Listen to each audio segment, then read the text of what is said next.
Hablemos de este libro. Imagínate que un día llega a tus manos un pequeño libro.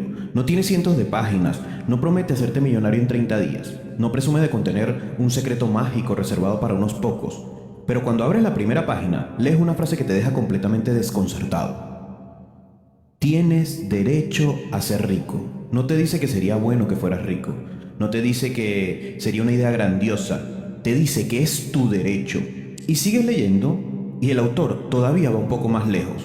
Te dice que vivir en la pobreza no tiene nada de noble, que una persona jamás podrá desarrollar todo su potencial mientras viva preocupada por pagar las facturas, por llegar a fin de mes o por sobrevivir, que para disfrutar plenamente del cuerpo necesitas tener recursos, para educar a la mente necesitas recursos, para viajar, aprender, ayudar a los demás, construir una familia o desarrollar tu espíritu también necesitas recursos. En otras palabras, que hacerte rico no es un acto de egoísmo, es una responsabilidad contigo mismo. Y justo cuando todavía estás intentando procesar esa idea, aparece otra idea todavía más sorprendente. El autor asegura que existe una fuerza infinita, una sustancia invisible, que impregna todo el universo y responde a la forma en la que piensas. Afirma que si consigues mantener una imagen clara de la vida que deseas y actúas desde esa visión, esa sustancia empezará a reorganizar la realidad para acercarte a ella. Y es que parece magia, parece metafísica, parece el argumento de una novela. Y sin embargo, este pequeño libro fue escrito hace más de un siglo, en 1910. Su autor se llamaba Wallace D. Wallace. Y aunque murió apenas un año después de publicarlo, dejó sembrada una idea que cambiaría para siempre la historia del desarrollo personal. Décadas más tarde, inspiraría a autores como Napoleón Hill, que escribiría Piense y hágase rico, influiría en Bob Proctor, que terminaría siendo una de las raíces del libro El Secreto y todo el movimiento moderno llamado de la ley de atracción.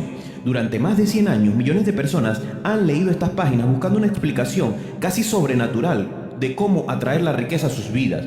Y en mi opinión, allí comenzó el gran malentendido, porque Wallace D. Wallace hablaba de una sustancia pensante, del universo, pero tenemos que hacerle justicia. Estamos hablando de un hombre que escribió este libro en 1910, que no conocía la neurociencia, no existían las resonancias magnéticas funcionales, no se hablaba del sistema de activación reticular, no conocíamos conceptos como los sesgos cognitivos, la atención selectiva o la neuroplasticidad. Tuvo que explicar un fenómeno extraordinariamente complejo utilizando el lenguaje de su tiempo, y él lo llamó la sustancia. Hoy nosotros disponemos de otro lenguaje. Hoy sabemos que el cerebro filtra millones de estímulos cada segundo. Sabemos que no vemos el mundo como realmente es, sino nuestra mente está preparada para interpretarlo como ella desea. Sabemos que aquello en lo que pensamos de manera constante modifica nuestra atención, nuestras decisiones y finalmente nuestros resultados. Quizás Wallace no estaba describiendo una fuerza mágica, quizás estaba intentando explicar con las palabras disponibles hace más de 100 años algo que hoy entendemos desde la psicología y la neurociencia. Y esa es precisamente la forma en que vamos a leer este libro. No vamos a ridiculizar sus ideas, pero tampoco vamos a aceptar literalmente todo su lenguaje metafísico. Vamos a hacer algo mucho más interesante. Vamos a separar la explicación de la época del principio que sigue siendo válido para hoy. Porque debajo del lenguaje espiritual existe un manual extraordinario sobre la riqueza, identidad, atención, comportamiento y creación de valor. Un libro que no enseña simplemente a ganar dinero deseándolo, enseña a pensar como una persona capaz de crearlo. Y esa es la diferencia que cambia absolutamente todo. La ciencia de hacerse rico, de Wallace D. Wallace. Capítulo 1. Deja de competir si no quieres ser un esclavo del mercado. Una de las ideas más revolucionarias de la ciencia de hacerse rico aparece prácticamente al comienzo del libro y curiosamente es una de las más ignoradas. Wallace D. Wallace afirma que existen dos formas completamente distintas de construir la riqueza. La primera consiste en competir y la segunda consiste en crear. Y puede parecer una diferencia puramente filosófica, pero en realidad describe dos maneras radicalmente distintas de entender el mundo y de tomar decisiones. Cuando una persona vive desde la competencia, interpreta la realidad como si fuera un juego de suma cero. En economía, este concepto describe una situación en la que para que alguien gane, necesitamos que otro tenga que perder. Si tu compañero recibe un ascenso, piensas que esa oportunidad ya no podrá ser tuya. Si un negocio nuevo abre al frente, sientes que viene a quitarte los clientes. Si otro creador de contenido crece, inmediatamente aparece el miedo de que te esté robando la audiencia. toda tu atención empieza a girar alrededor de una sola pregunta: ¿cómo evito quedarme atrás? Y esa pregunta parece inofensiva, pero cambia completamente la forma en que funciona tu cerebro. En psicología existe un concepto llamado sesgo de escasez. Cuando una persona percibe que los recursos son insuficientes, el cerebro entra en modo supervivencia, la atención deja de expandirse y comienza a estrecharse. Aparece el cortisol, aumenta la sensación de amenaza y la corteza prefrontal, la región responsable de la planificación, la creatividad y la resolución de problemas complejos, empieza a perder eficacia. Dicho de otra manera, cuanto más miedo tienes de perder, menos capacidad tienes para crear. Y eso explica por qué tantas personas trabajan muchísimo y aún así permanecen estancadas durante años. No es porque no tengan o no pongan el esfuerzo suficiente, sino que les sobra supervivencia. Wallace entendió este fenómeno décadas antes de que existieran las resonancias magnéticas o la psicología cognitiva moderna. Él lo expresó diciendo que nunca debes hacer negocios desde la competencia, sino desde la creación. Muchos interpretaron esa frase como un principio espiritual. Sin embargo, vista con los ojos de hoy, encierra una verdad profundamente práctica. La competencia obliga a reaccionar y la creación obliga a pensar. El competidor pasa el día mirando lo que hacen los demás, cambia sus precios porque el otro los bajó, cambia su manera de vestir porque una moda apareció, cambia su negocio porque alguien dijo que ahora aquello funcionaría mejor. Su identidad depende continuamente de su entorno. Ha perdido la soberanía. El creador hace exactamente lo contrario. No pregunta constantemente qué está haciendo el mercado, pregunta qué necesita el mercado. Y esa diferencia cambia absolutamente todo. Piensa en los grandes cambios que han transformado nuestra forma de vivir. Netflix no derrotó a los videoclubs porque cobrara menos. Dejó de jugar el mismo juego. Spotify no ganó porque vendiera discos más baratos. Cambió la forma en que consumimos música. Airbnb no construyó una cadena gigantesca de hoteles. Creó una categoría completamente distinta. La historia demuestra una y otra vez que las grandes fortunas rara vez nacen haciendo mejor lo que todos hacen. Nace haciendo algo diferente. Y aquí aparece una de las ideas más profundas de Wallace. Él decía que la riqueza no se obtiene quitándole valor a otras personas, se obtiene creando más valor del que existía antes. Y esa frase parece sencilla, pero destruye una de las creencias más limitantes que puede tener un ser humano: pensar que otro es el responsable de que tú no avances. Porque si aceptas esa idea, también aceptas que tu futuro depende de las decisiones de los demás, del gobierno, de la economía, del jefe, de la competencia. Y el día que entregas el control de tu futuro al entorno, dejas de ser el protagonista para convertirte en un espectador de tu propia vida. En psicología, esto se conoce como locus de control externo. Las personas que viven desde este patrón interpretan que casi todo lo importante depende de factores ajenos a ella. Por eso pasan más tiempo quejándose que construyendo.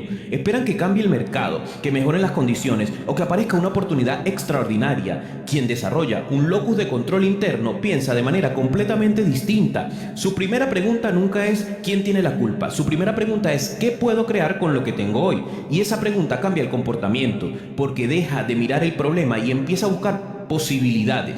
Y aquí es donde la famosa sustancia pensante de Wallace adquiere un significado completamente distinto. Quizás nunca estuvo hablando de una fuerza mágica flotando en el universo. Quizás estaba describiendo lo que ocurre cuando una persona deja de gastar su energía mental vigilando al rival y la invierte en observar necesidades que nadie más está resolviendo. Eso hace que su atención cambie, que formule mejores preguntas, que detecte oportunidades invisibles para quien sigue atrapado comparándose con los demás. Y como consecuencia termina tomando decisiones diferentes, no porque el universo haya cambiado, porque la sustancia haya actuado, sino porque cambió la forma en la que interpreta el mundo. Por eso, si quieres aplicar el primer principio de Wallace, no empieces preguntándote cómo vender o cómo vencer más que la competencia. Hazte una pregunta mucho más incómoda y mucho más poderosa.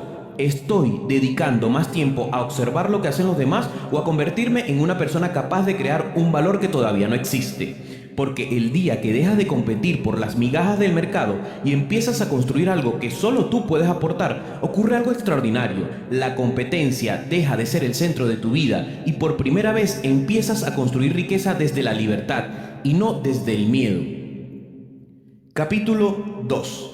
Domina las próximas 24 horas y deja de obsesionarte con el futuro. Hay una frase de Wallace D. Wallace que, en mi opinión, resume buena parte de todo este libro. No puedes actuar donde no estás. Y parece una afirmación demasiado simple, pero si la analizas con detenimiento, descubrirás que explica por qué tantas personas pasan años soñando con cambiar su vida sin llegar a cambiar absolutamente nada. Piensa en alguien que quiere mejorar su situación económica. Empieza el lunes llenos de ilusión. Quiere ahorrar más, quiere montar un negocio, quiere aprender una habilidad nueva, quiere cambiar de trabajo, quiere ganar más dinero, pero antes de dar el primer paso, su mente ya está intentando resolver los próximos 5 años de su vida. ¿Cómo conseguiré clientes? ¿Y si fracaso? ¿Y si la economía empeora? ¿Y si aparece alguien mejor que yo? ¿Cuánto tardaré en vivir esto? Sin darse cuenta, ha abandonado el único lugar donde realmente podía hacer algo, el presente. Wallace entendió este mecanismo hace más de un siglo. Él insistía una y otra vez en que nadie puede realizar el trabajo de mañana, nadie puede ejecutar las acciones del próximo año, nadie puede construir hoy el resultado final. Solo existe una responsabilidad: hacer extraordinariamente bien el trabajo que tienes delante en este momento. Y aunque parezca una idea demasiado sencilla, la psicología moderna demuestra que tiene una enorme profundidad. Existe un fenómeno conocido como parálisis por análisis. Ocurre cuando el cerebro recibe un objetivo tan grande, tan complejo, tan lejano, que deja de verlo como un desafío y empieza a interpretarlo como una amenaza. Cuando eso sucede, la mente busca protegerse. No procrastinamos porque seamos vagos. Muchas veces procrastinamos porque el cerebro intenta escapar de una tarea que percibe como emocionalmente abrumadora. Por eso resulta tan fácil pasar una tarde entera viendo videos sobre cómo emprender y tan difícil sentarse durante 2 horas a trabajar en aquello que realmente podría cambiar tu vida. Aprender produce una sensación agradable, ejecutar produce incertidumbre y el cerebro por naturaleza intenta evitar la incertidumbre. Wallace detectó este problema mucho antes de que existieran los conceptos de psicología.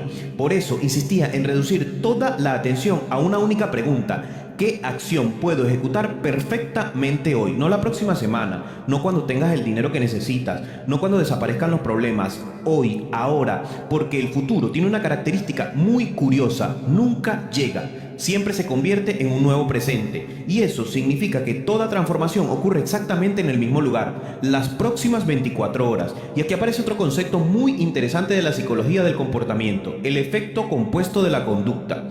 La mayoría de las personas creen que una vida cambia gracias a una gran decisión. La realidad suele ser mucho menos espectacular. Una vida cambia cuando una decisión correcta se repite suficientes veces. Una hora diaria de estudio parece insignificante, pero después de un año son más de 365 horas. Un ahorro pequeño parece irrelevante, pero repetido durante años termina convirtiéndose en el patrimonio. Escribir 2 páginas parece ridículo, pero después de 12 meses tienes un libro completo. La riqueza funciona exactamente igual, no aparece de golpe, se acumula. Y esa acumulación depende de una única variable: la calidad con la que utilizas el día de hoy. Por eso Wallace decía que debías hacer más de lo que corresponde en el lugar donde estás.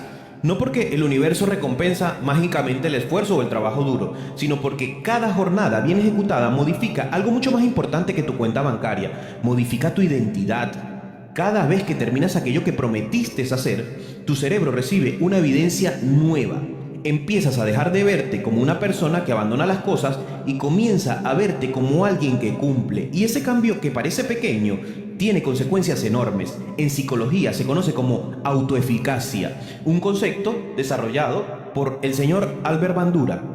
La autoeficacia es la confianza que desarrollamos en nuestra capacidad para resolver problemas gracias a nuestras propias experiencias. No nace de repetir frases positivas frente al espejo, nace de acumular pruebas de que somos capaces de hacer aquello que dijimos que haríamos. Cada tarea terminada fortalece esa percepción, cada promesa incumplida la debilita. Por eso, las próximas 24 horas son mucho más importantes de lo que parecen. No solo están construyendo tus resultados, están construyendo la persona que creerás ser mañana. Y quizás esa sea la enseñanza más práctica de Wallace de Wallace. Deja de preguntarte dónde estarás dentro de 5 años. Nadie puede trabajar allí, nadie puede decidir allí, nadie puede actuar allí. Toda tu capacidad para cambiar de vida cabe dentro del día que tienes por delante. Así que cuando termine este capítulo, olvida por un momento la cifra que quieres ganar, la empresa que quieres construir o la casa que algún día sueñas comprar, y hazte una pregunta infinitamente más útil: ¿cuál es la tarea más importante que puedo ejecutar hoy con el máximo nivel de excelencia del que soy capaz? Si mañana vuelves a responder esa misma pregunta y pasado mañana haces exactamente lo mismo y repites ese proceso durante meses y años, entonces comprenderás lo que Wallace intentaba decir cuando afirmaba que la riqueza es una ciencia, y no porque existan fórmulas mágicas dentro de la ciencia, sino porque el futuro en realidad no es otra cosa que la suma de muchos presentes bien ejecutados. Capítulo 3. El truco neurológico de la gratitud para hackear tus oportunidades. Hay pocas ideas que hayan sido tan malinterpretadas dentro del desarrollo personal como la gratitud. Durante años nos han enseñado que ser agradecido consiste en conformarse con lo que uno tiene. Da gracias porque hay gente que está peor que tú. Al menos tienes trabajo, al menos tienes salud. Poco a poco, la gratitud terminó convirtiéndose en una especie de sedante emocional, una herramienta para aceptar la realidad en lugar de transformarla.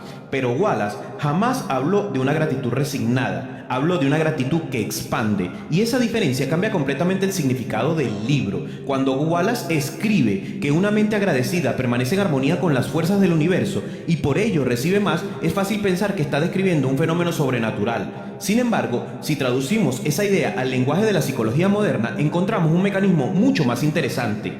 Nuestro cerebro posee una limitación enorme, no puede prestar atención a todo lo que ocurre a su alrededor. Eso sería agotador. Cada segundo recibimos millones de estímulos, conversaciones, sonidos, colores, personas, oportunidades, problemas, información. Si el cerebro intentara procesarlo todo, colapsaría en cuestión de segundos. Por eso existe un filtro, y ese filtro recibe el nombre de SAR o Sistema de Activación Reticular. Su trabajo consiste en responder constantemente a una única pregunta: ¿qué información merece entrar en mi conciencia? Y la respuesta depende de aquello que alimentas todos los días. Si pasas meses repitiendo que la economía está destruida y que todo está saturado y que ya no existen oportunidades y que el dinero solo lo ganan unos pocos privilegiados, tu sistema comienza a buscar pruebas que confirmen esa historia, y las encontrará porque siempre existen noticias negativas, siempre hay alguien fracasado, siempre aparece una empresa cerrando, siempre existe un motivo para justificar el miedo. No porque el mundo sea únicamente eso, sino porque tu cerebro está buscando exactamente eso.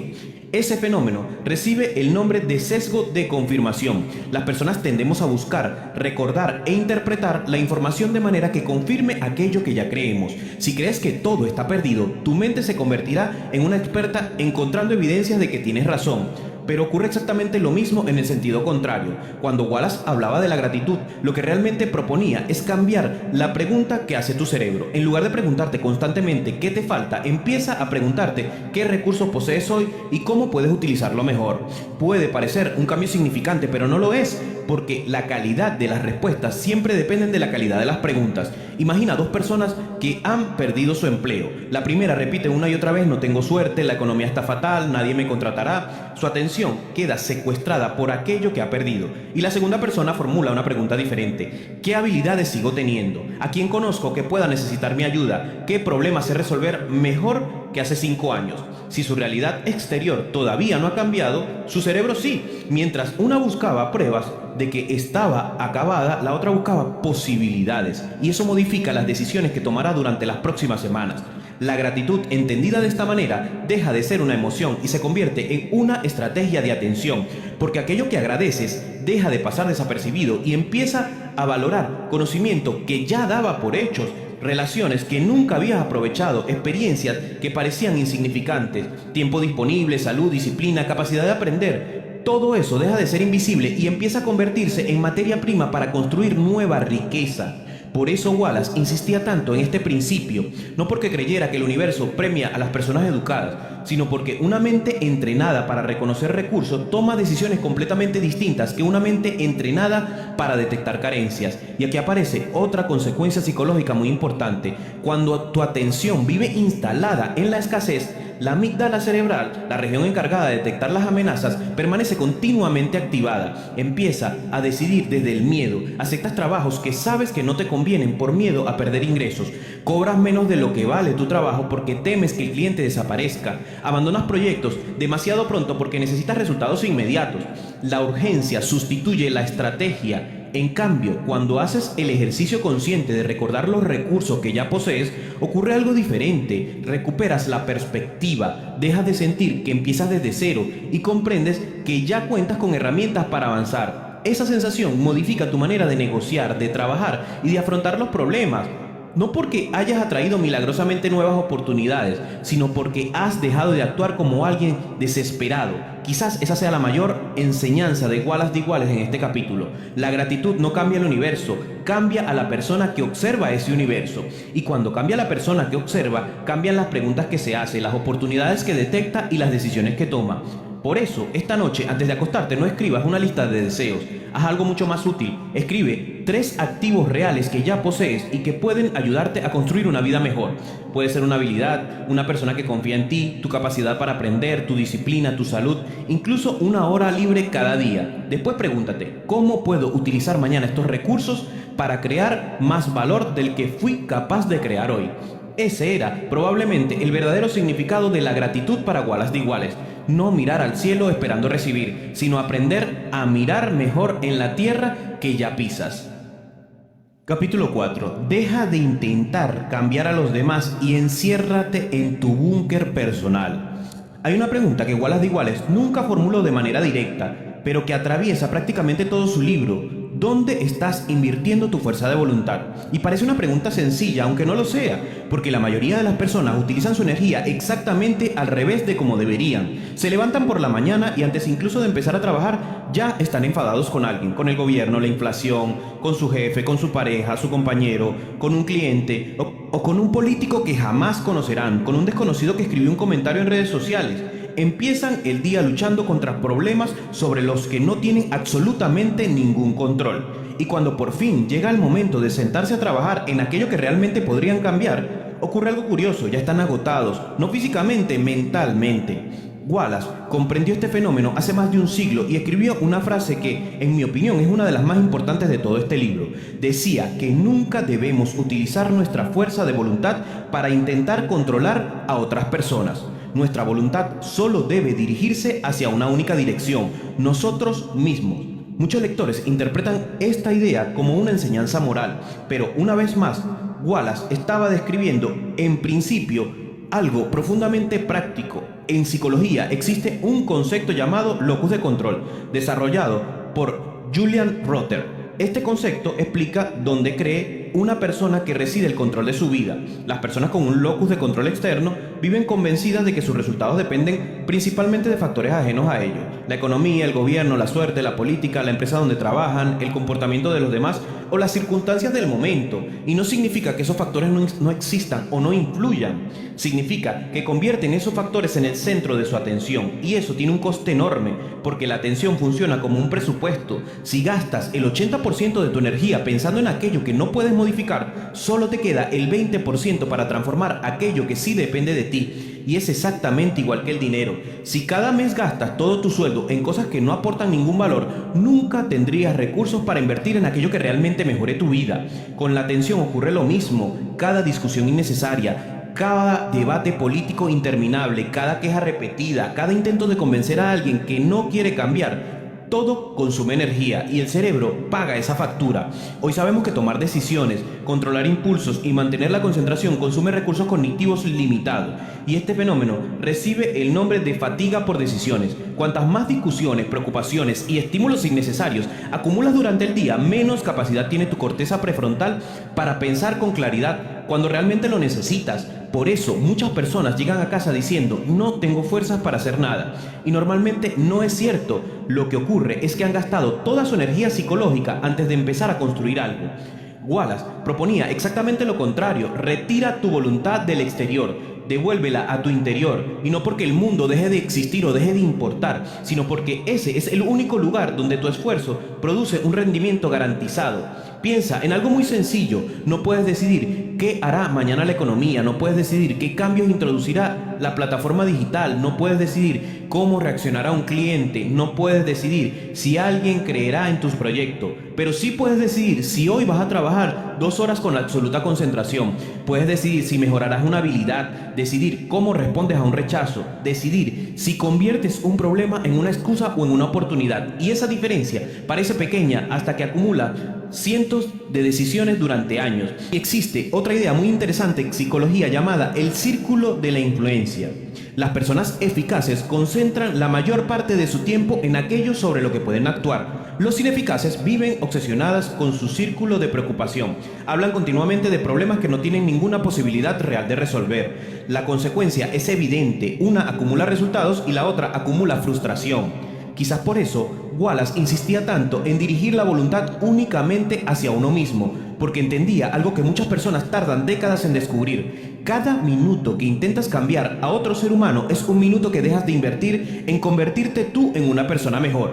Y eso tiene una consecuencia inesperada. Cuando dejas de intentar convencer al mundo, empiezas a influir en él, no mediante discursos, sino mediante resultados. La mayoría de las personas quieren tener razón, los grandes constructores quieren avanzar, y ambas cosas casi nunca ocurren al mismo tiempo. Por eso, si quieres aplicar este principio desde hoy, haz un ejercicio muy sencillo. Durante una semana, observa cuántas veces dice frases como que es que la situación, es que la gente, es que el gobierno. Cada vez que aparece una de ellas, detente y sustitúyela únicamente por una pregunta diferente. Dado esta realidad, ¿qué acción depende exclusivamente de mí? ¿Qué puedo hacer?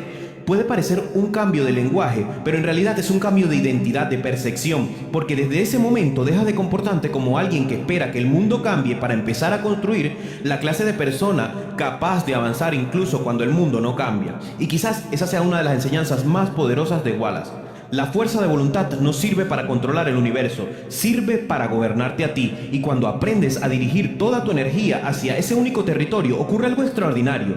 El ruido exterior deja de gobernar tus decisiones y por primera vez empiezas a construir una vida desde la calma y no desde la reacción. Capítulo 5. Di la cifra exacta o el mercado ignorará tus metas. Wallace de Wallace entendió algo que muchas personas evitan durante toda su vida. No puedes construir una realidad concreta con un deseo borroso. Decir que quieres ganar más dinero no significa prácticamente nada. ¿Cuánto más? ¿Para qué más? ¿En qué plazo? ¿A través de qué actividad? ¿Qué cantidad necesitas para vivir sin deudas, mantener a tu familia, ahorrar, invertir y dejar de depender de un trabajo que detestas? La mayoría de las personas no responde estas preguntas. Prefiere decir que quiere prosperidad, libertad financiera, una mejor vida. Son expresiones agradables, pero no contienen ninguna instrucción, no obligan a tomar decisiones y tampoco permiten comprobar si estás avanzando. Esa es precisamente su función psicológica. La vaguedad protege al ego. Cuando dices quiero ganar más dinero, pueden pasar años sintiendo que estás en el camino correcto sin tener que enfrentarte a ningún dato. Quizás ganaste 100 euros más que el año anterior, quizás trabajaste muchas más horas, quizás terminaste cansado y todo eso puede hacerte sentir que lo estás intentando, pero no demuestra que tu estrategia esté funcionando. En cambio, cuando dices necesito ganar 3.000 euros netos al mes antes de diciembre, la fantasía desaparece. Ahora existe una distancia medible entre tu situación y tu objetivo. Puedes saber cuánto te falta, puedes calcular qué debe cambiar y también puedes descubrir que aquello que haces cada día no guarda ninguna relación con la vida que dices querer. Por eso, la precisión incomoda, no porque sea difícil pronunciar un número, sino porque un número elimina el refugio del autoengaño. Wallace afirmaba que una persona debía formar una imagen clara y definida de aquello que deseaba. Desde su lenguaje metafísico sostenía que la sustancia pensante no podía recibir una impresión correcta si la mente enviaba deseos confusos. No bastaba con querer riqueza, había que ver con claridad la vida que esa riqueza permitiría construir. Esta parte del libro suele interpretarse como un ejercicio de visualización. Se invita al lector a imaginar una casa, un automóvil o una cuenta bancaria y mantener esas imágenes en la mente hasta que el universo las materialice. Pero el valor práctico de la idea es mucho más profundo. Una meta específica organiza la conducta. En psicología, Edwin Locke y Gary Lattan desarrollaron la teoría del establecimiento de metas. Sus investigaciones mostraron que los objetivos concretos y exigentes suelen producir un rendimiento superior al de las instrucciones vagas. Hazlo lo mejor posible. La razón sencilla es, una meta clara dirige la atención, moviliza el esfuerzo y permite evaluar el progreso. Tu cerebro no puede ejecutar una orden como que quiero vivir mejor, pero sí puede empezar a resolver necesito aumentar mis ingresos en 700 euros mensuales durante los próximos 6 meses. En cuanto aparece una cifra exacta, surgen preguntas útiles como ¿cuánto gano ahora? ¿Cuánto me falta? ¿Qué habilidad podría aprender? ¿Cuántas horas reales tengo disponibles? ¿Cuánto vale mi trabajo? ¿Qué gasto puedo eliminar? ¿Qué servicio puedo ofrecer? ¿Cuántas ventas necesito para llegar a esa meta? cuántos clientes, cuántas horas. La claridad convierte la preocupación en un problema operativo. Imagina un taxista que dice que necesita ganar más. Esa frase no cambia nada, pero sí calcula exactamente que necesita 400 euros adicionales al mes para eliminar una deuda de un año. Ya puede dividir la cifra. Son aproximadamente 100 euros por semana. Ahora puede estudiar en qué franja horaria obtiene mayor rentabilidad, cuánto combustible desperdiciaría, qué recorrido rechaza por costumbre o si existen otros servicios que pueda ofrecer en sus horas menos productivas. El objetivo no le entrega el dinero por magia, le permite ver el problema. Lo mismo sucede con una persona que trabaja en una oficina y quiere abandonar su empleo. Quiero ser libre, eso es una fantasía. Necesito ahorrar 9 meses de gasto y conseguir 1.500 euros mensuales con mi actividad paralela antes de renunciar. Eso es un proyecto concreto. La primera frase produce una emoción, la libertad, y la segunda exige arquitectura, organización. Y aquí conviene añadir algo importante. Poner una cifra no significa obsesionarte únicamente con el dinero. Significa descubrir qué función debes cumplir para llegar a ese dinero. Quizás no quieras hacerte rico para comprar objetos. Quizás necesitas 2.500 euros mensuales para trabajar menos horas y cuidar a tus hijos. Quizás necesitas 4.000 para pagar una deuda y ayudar a tus padres a invertir en un negocio. Quizás necesitas 1.000 adicionales para dejar de aceptar horas extras que están destruyendo tu salud. El número debe estar conectado con tu realidad, de lo contrario se convierte en otra forma de fantasía. Wallace no defendía la acumulación vacía, consideraba la riqueza como el medio necesario para desarrollar el cuerpo, la mente y el espíritu. Por eso, la imagen debía ser definida. No se trataba solo de ver el dinero, sino de saber qué clase de vida querías construir. Y ese matiz cambiaba la conversación, porque cuando sabes para qué necesitas una cantidad de dinero, también puedes distinguir entre deseo, coste y estrategia. La mayoría de las personas mezclan estas tres cosas. Desean una vida, no calculan cuánto cuesta y jamás diseñan la estrategia para financiarla. Después culpan a la suerte. La claridad rompe esa secuencia. Primero defines la vida, después cuál es el coste de esa vida que quieres tener y finalmente diseñas la conducta necesaria para tenerla. Supongamos que tu cifra de estabilidad son 3.000 euros netos mensuales. No basta con repetirla cada mañana, debes traducirla a una ecuación. Si ofrecemos un servicio de 300 euros, necesitas 10 clientes al mes. Si vendes un producto con 30 euros de beneficio, necesitas 100 ventas. Si trabajas por horas, debes calcular cuántas horas son necesarias y preguntarte si el modelo es el sostenible. Si el resultado exige una cantidad de trabajo imposible, no necesitas más motivación, necesitas cambiar el precio, el producto, el mercado o la forma en la que entregas valor. Y ahí empieza la verdadera utilidad de una meta exacta. Te obliga a confrontar el modelo. Tal vez descubras que tus objetivos no son imposibles, pero el vehículo que estás utilizando para llegar a ellos sí lo sea. Puede que quieras duplicar tus ingresos manteniendo exactamente el mismo empleo, el mismo horario, la misma habilidad y la misma estrategia. En ese caso, el problema no está en la cifra, está en que pretendes obtener un resultado nuevo sin modificar ninguna variable. Por eso, la claridad financiera también es una forma de honestidad. Te muestra qué decisiones estás evitando. Quizás tienes que aprender a vender, quizás debes aprender a cobrar más, quizás debas aprender otro idioma, quizás necesitas abandonar una actividad que consume tiempo y apenas produce retorno, quizás debes dejar de comprar cosas para parecer próspero y comenzar a invertir en aquello que realmente aumenta tu capacidad de producir. Una cifra exacta reduce la niebla, pero también aumenta la responsabilidad. Ya no puedes esconderte detrás de la frase como que algún día, cuando tenga más dinero, cuando tenga más tiempo, cuando aparezca la oportunidad que estoy esperando. Ahora sabes qué necesitas y cada semana puedes comprobar si tus acciones te acercan o te alejan a ella. No necesitas juzgarte, necesitas medir. Si quieres ahorrar 400 euros y ahorraste 100, la solución no consiste en insultarte ni en abandonar el objetivo, consiste en estudiar el sistema. Tal vez la cifra era incompatible con tus ingresos, tal vez hubo un gasto evitable, tal vez necesitas aumentar la entrada de dinero y no seguir recortando una vida que ya está al límite. Los datos no son una condena, son solo información. Wallace hablaba de sostener una imagen clara porque sabía que una mente confusa produce acciones dispersas. Hoy podríamos decirlo de otra manera: aquello que no defines no puede convertirse en estrategia y aquello que no mides termina dependiendo de tu estado de ánimo. Por eso, antes de pensar en millones, calcula tu primera cifra verdadera. ¿Cuánto dinero necesitas cada mes para vivir? ¿Cuánto para eliminar tus deudas? ¿Cuánto para crear un fondo de seguridad? ¿Y cuánto para invertir en una habilidad o en un proyecto? ¿Cuánto para dejar de tomar decisiones desesperadas? Escribe el número, después divídelo, conviértelo en años, en meses, los meses en semanas y la cifra en acciones concretas. No le pidas prosperidad al universo como quien lanza una palabra al vacío o una piedra al río. Dale a tu mente una coordenada, porque la claridad no garantiza que alcances la meta, pero la vaguedad prácticamente garantiza que pasarán años cambiando sin saber si avanzas o no. Y eso quizás era lo que Wallace D. Wallace intentaba enseñar cuando exigía una visión definida. La riqueza comienza como una idea, pero solo empieza a convertirse en realidad cuando esa idea adquiere una cifra, una fecha y una conducta capaz de sostener esa idea. Capítulo 6. Menos libros leídos y más ideas ejecutadas.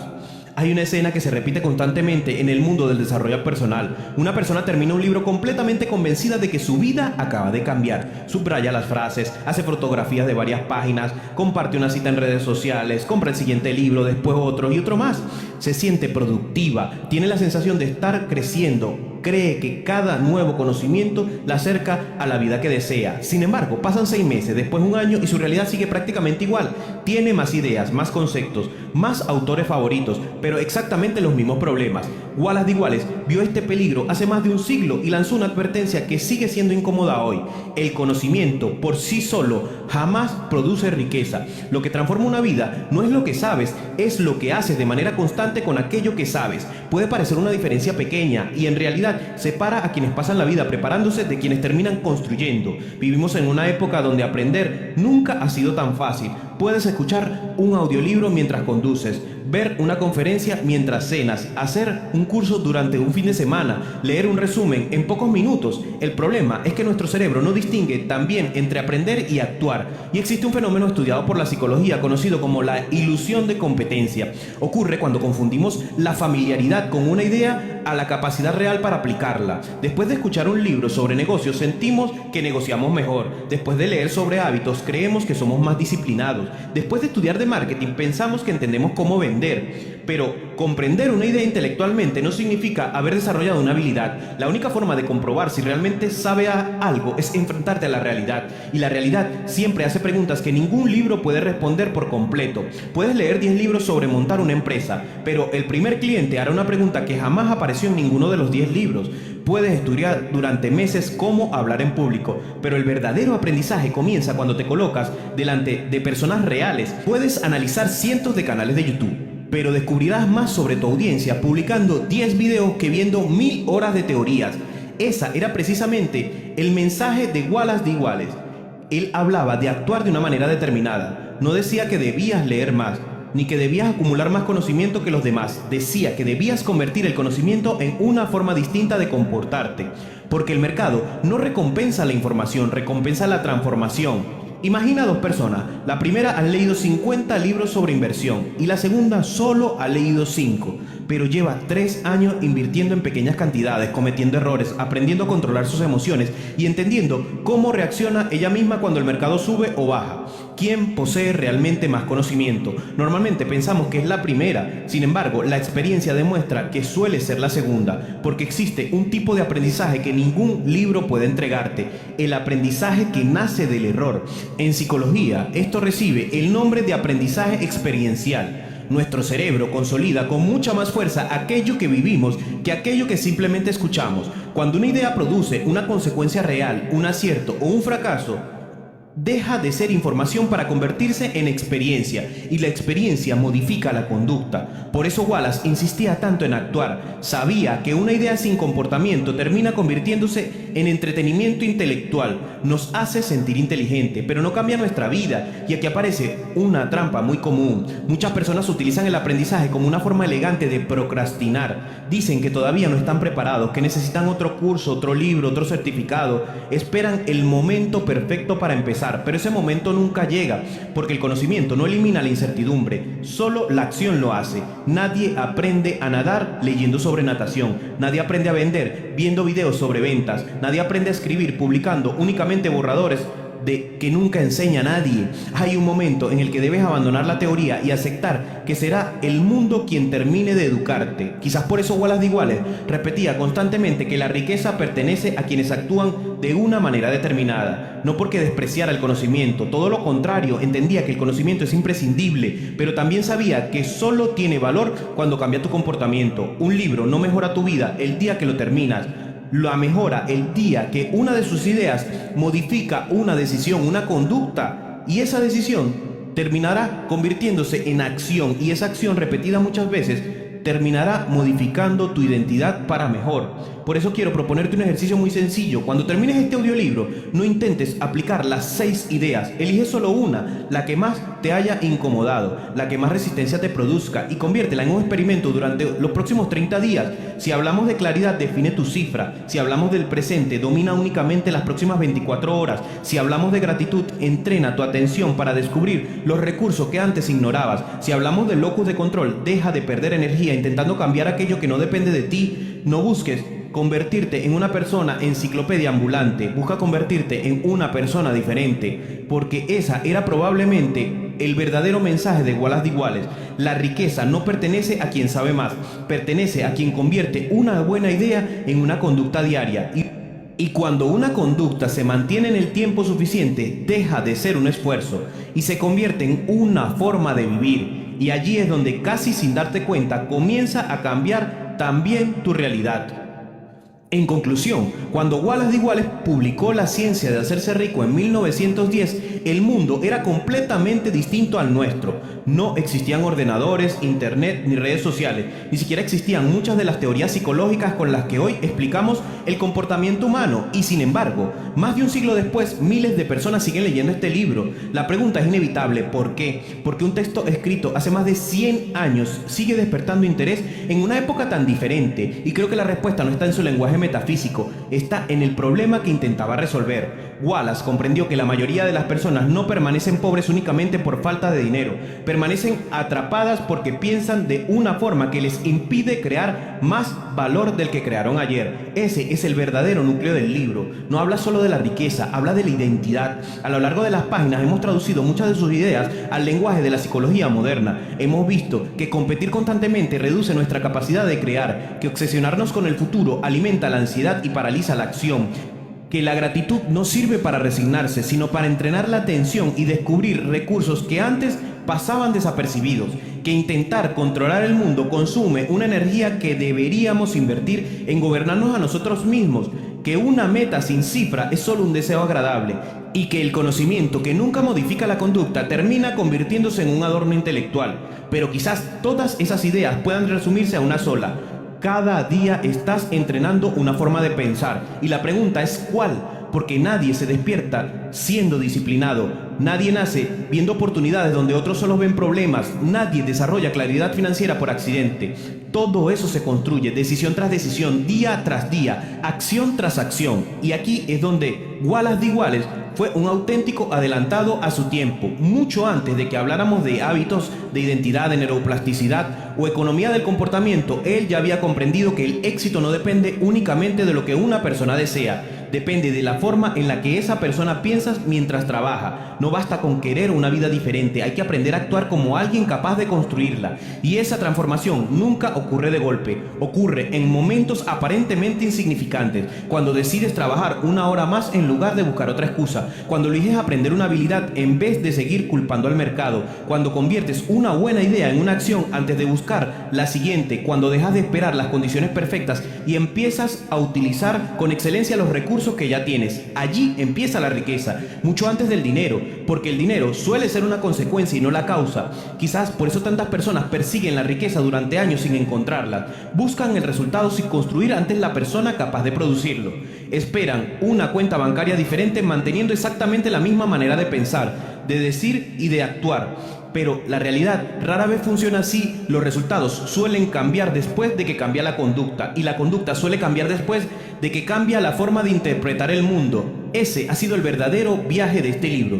No convencerte de que el universo resolverá todos tus problemas con la materia, sino demostrarte que muchas de las ideas de Wallace de Wallace que escribió hace más de un siglo siguen teniendo sentido cuando las observamos desde la psicología, la neurociencia y el comportamiento humano. No necesitas esperar una señal, no necesitas conocer a la persona adecuada, no necesitas otro curso para empezar. Necesitas una decisión y esa decisión es mucho más sencilla de lo que parece. Cuando cierres este audiolibro, no intentes cambiar toda tu vida en un solo día. Haz algo mucho más inteligente. Elige una única idea, solo una, y conviértela en una conducta diaria hasta que deje de costarte esfuerzo. Porque las personas no cambian cuando entienden una idea, cambian cuando esa idea modifica la manera en la que viven. Y quizás ese sea el auténtico significado de la ciencia de hacerse rico. La riqueza nunca comienza en el bolsillo, comienza en el instante en que dejas de esperar que el mundo cambie y decides convertirte en una persona capaz de crear más valor del que creó ayer. Y cuando eso ocurre, el dinero deja de ser una casualidad, empieza a convertirse en la consecuencia natural de quien te has convertido. Gracias.